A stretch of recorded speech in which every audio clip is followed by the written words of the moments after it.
আল্লাহর ভয়ে আমরা যেন ওই দাগ মুক্ত থাকতে পারি। আল্লাহ আমাদের মনে রাখবেন, এর আগে কখনো আপনারা ক্ষমতার প্রতিদ্বন্দ্বী হবেন এটা কেউ মনে করতো না।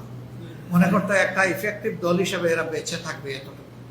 এখন অনেকে মনে করে আপনারা হবেন ক্ষমতার প্রতিদ্বন্দ্বী। কাজেই আপনাদের প্রত্যেককে সার্চ লাইট দিয়ে দেখা হবে। আপনাদের শরীরের একটা লুমকুপো ওই লাইটের বাইরে থাকবে না। দুইটা সার্চ লাইট আপনাদের দিকে এখন তাক করা আছে, একটা আল্লাহ তাআলার আর একটা জনগণের।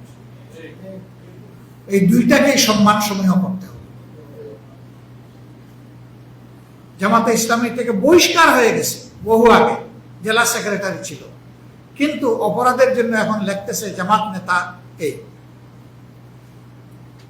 এরপরে আবার ভিতরে গিয়ে লিখতেছে যে অত সালে তিনি বহিষ্কৃত, কিন্তু উপরের হেডিং হচ্ছে জামাত নেতা এই।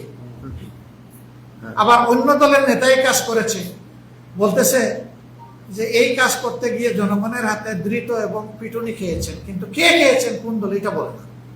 ভিতরে গেলে আপনি পাবেন যে কোন দল। এই হলো ডিফারেন্স। সাদা কাপড়ে দাগ বেশি লাগে না?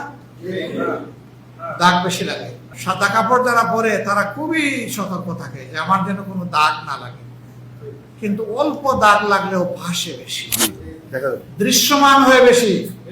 আপনারা সাদা কাপড়, দাগ লাগলে খবর আছে, কিন্তু অন্য কেউ আপনাদের মতো দাবি করে না যে আমরা আল্লাহর আইন চাই, শত্রুকের শাসন চাই, কোরআনের আইন চাই, সুন্নাহর আইন চাই। অন্য কেউ তো দাবি করে না। হ্যাঁ করে, কিছু ইসলামী দল করে, কিন্তু প্রধান প্রধান যে সমস্ত দল দৃশ্যমান তারা তো এই দাবি করে না। তো তাদের গায়ে যদি একটা জামা থাকে আর সেখানে যদি দাগ লাগে, তাহলে ওইটা নিয়ে কেউ ঘাটাঘাটি করবে না, কিন্তু বলবে মানুষ বলবে তারা তো এমনই। কিন্তু আপনার এখানে যখন দাগ লাগবে তখন কিন্তু আপনাকে কেউ ছেড়ে কথা বলবে। আমি বলবো মানুষের ভয়ে নয়, আল্লাহর ভয়ে আমরা যেন ওই দাগ মুক্ত থাকতে পারি। আল্লাহ আমাদের